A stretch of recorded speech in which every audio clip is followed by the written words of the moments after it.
So I have this Toshiba FireTV, and this is the remote that came with it.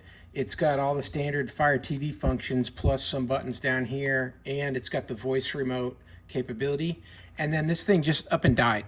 Don't know why. It's not used very often, but no matter what batteries I put in here, it just died.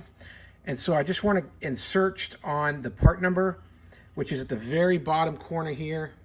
That's CTRC1US-19. And that number popped up a whole bunch of options on Amazon. And then this one came up. This was the most affordable one, and it works great.